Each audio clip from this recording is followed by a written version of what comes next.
Tiempo con Dios. Palabras y pensamientos del Padre. Naamán se enfureció y se fue, quejándose. Yo creí que el profeta saldría a recibirme personalmente para invocar el nombre del Señor su Dios y que con un movimiento de la mano me sanaría de la lepra. ¿Acaso los ríos de Damasco, el Albaná y el Farfar no son mejores que toda el agua de Israel?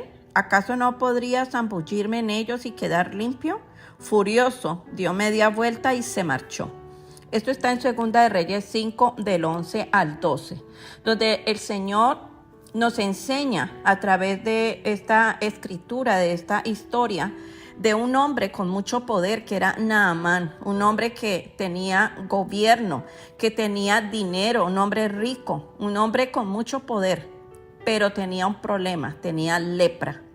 Y Naamán fue buscando al profeta Eliseo con la intención de que el profeta saliera, de que el profeta lo atendiera. Incluso le llevó oro, le llevó una cantidad de regalos, queriendo como comprar la atención del profeta. Y el profeta no salió, simplemente mandó un mensajero a decirle que la solución para el ser limpio de la lepra era que se zambullera 7 veces en el río Jordán. Y este hombre, por su poder, su posición, que quería que todo el mundo se le arrodillara alrededor de él, se sintió ofendido porque el profeta no salió a atenderlo, el profeta le mandó un mensaje y fuera de eso no hubo una oración, no hubo una imposición de manos. Muchas veces nosotros nos metemos en rollos en la cabeza de que las cosas tienen que hacerse de una manera religiosa, pero Dios tiene muchas maneras de actuar, e incluso maneras muy sencillas. Lo único que Naamán tenía que hacer era zambullirse 7 veces en el río Jordán. Este hombre estaba furioso por la forma como Eliseo se había comportado, porque las cosas no salieron como él pensaba, porque no se le rindió la honra o la importancia que él siempre estaba acostumbrado a recibir. Se dice por ahí en el ámbito popular, el que piensa, pierde. Según Naamán pensó, así no fue.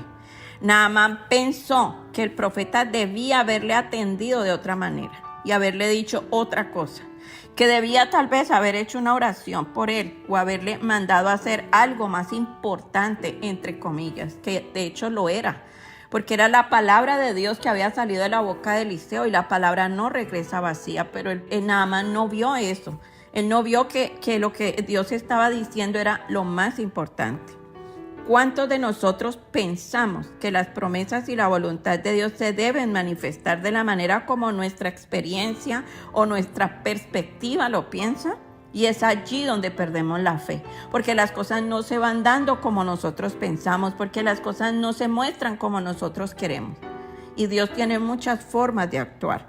Naamán era un hombre leproso. Los leprosos eran marginados, rechazados, estigmatizados. Había un pero grande con Naamán. Dios le había dado victorias a Naamán, pero estaba leproso.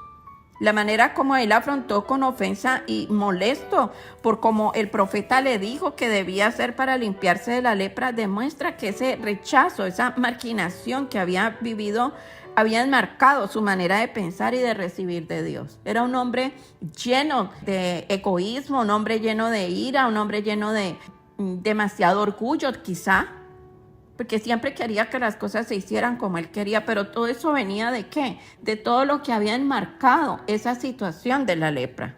Generalmente cuando Dios nos habla, medimos su palabra y sus promesas desde la perspectiva del enmarco que las personas y las experiencias nos han generado y no desde la perspectiva de Dios. Limitamos el poder de Dios por lo que pensamos y los pensamientos vienen de lo que se ve y de la experiencia, limitando la acción de Dios en nuestra vida.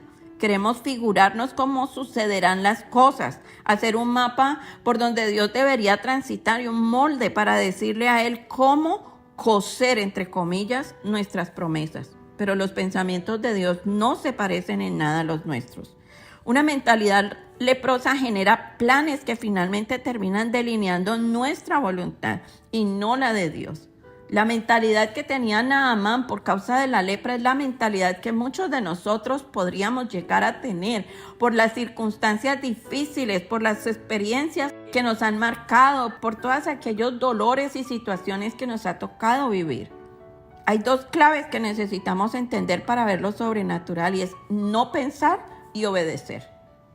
Naamán llegó con un pensamiento que fue derribado por la actitud del profeta. Y seguido a eso, ya él con la rabia que tenía por la actitud del profeta, ya no quería obedecer, ya no quería zambullirse en el río. Cuando razonamos las cosas, terminamos abandonándolas y dañando el camino de Dios para manifestación. Nuestra razón está medida por lo que vemos, sabemos, entendemos y por nuestra capacidad o experiencia, que generalmente viene de una vida de rechazo y de lidiar con muchas cosas que nos han cambiado nuestra manera de verlas. Así que no será una buena perspectiva. Dios tiene su manera de hacer las cosas. No estorbes su plan. No dejes que nadie te contamine con su lepra, ni pienses cómo deberían ser las cosas. Tu única labor es oír, creer y establecer. Los modos, déjaselos a Dios. Una de las cosas que pone ansiedad, que daña la credibilidad de Dios en nosotros y nos da incredulidad en lo que Él nos ha dicho, es pensar cómo deberían de ser las cosas, es pensar de qué manera Dios podría llegar a manifestar lo que nos está diciendo. Y cuando vemos nuestro panorama, vemos las cosas que nos rodean, vemos nuestra capacidad, vemos lo que nosotros tenemos, todo lo que podríamos aportar, nos damos cuenta que eso tan grande que Dios nos ha prometido, que de hecho lo está haciendo, porque cuando Él ya da una promesa es porque ya esa promesa es un hecho.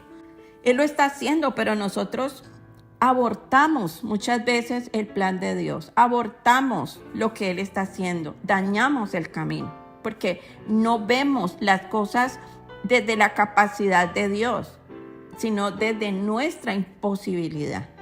Y para Dios no hay nada imposible, y eso es algo que nosotros necesitamos meternos muy dentro de nuestro corazón, de nuestros pensamientos, de nuestra alma, que no importa cómo las cosas se vean afuera, nosotros no vivimos por vista, vivimos por fe. Si viviéramos por vista, jamás Dios podría ser Dios en esta tierra. Pero cuando vivimos por fe, le abrimos la puerta a las cosas sobrenaturales, a los milagros, a la posibilidad de Dios, aunque para nosotros sea imposible. Dios es un Dios de recursos, Dios es un Dios de herramientas, Dios es un Dios de causa y efecto, Dios es un Dios que hace las cosas por encima de todo obstáculo y de toda perspectiva. ¿Por qué? Porque Él sigue siendo Dios en toda circunstancia, en toda situación, con cualquier persona. Dios puede hacer cualquier cosa en tu vida y en la mía, pero necesitamos creerlo, necesitamos obedecer. Si Dios nos dice qué hacer en una situación, hazlo, aunque te parezca ilógico, aunque te parezca tan sencillo que tú dices, esto no puede ser de Dios, porque siempre pensamos que lo que viene de Dios es complicado, que lo que viene de Dios es fuera de lugar. Y no, Dios es un ser que hace las cosas sencillas para nosotros. Lo dice claramente Eclesiastés, Dios hizo todo sencillo. Nosotros somos los que lo complicamos. Entonces, no pensemos, dejemos de pensar cómo será, cuándo va a llegar, ¿cómo lo va a hacer Dios? ¿De qué manera va a suceder? No lo pensemos. Lo único que tenemos que pensar es en ese momento en que esa situación se mejore, en que esa respuesta llegue, en que esa promesa se cumpla. Eso es lo único que tenemos que pensar. No en el proceso, no en el cómo. El cómo le corresponde a Dios. El qué es el nuestro. ¿Qué vamos a recibir? ¿Qué vamos a celebrar? ¿Qué vamos a mostrarle al mundo que Dios hizo por nosotros? Lo único que a nosotros nos corresponde, el qué, el cómo, déjaselo a Dios. Que el Señor te bendiga.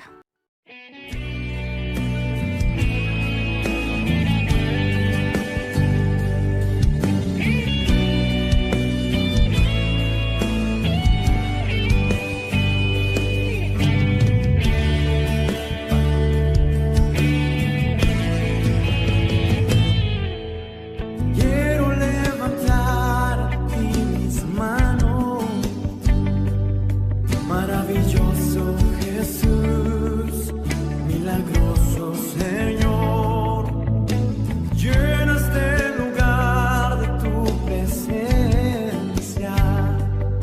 y has descender tu poder. Los que estamos aquí, creo en ti, Señor,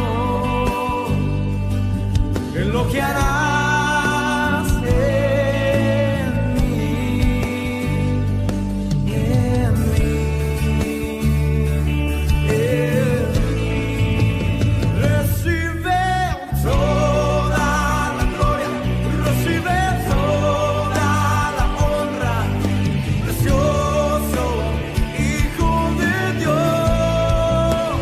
Recibe toda la gloria, recibe toda la honra, precioso Hijo de Dios.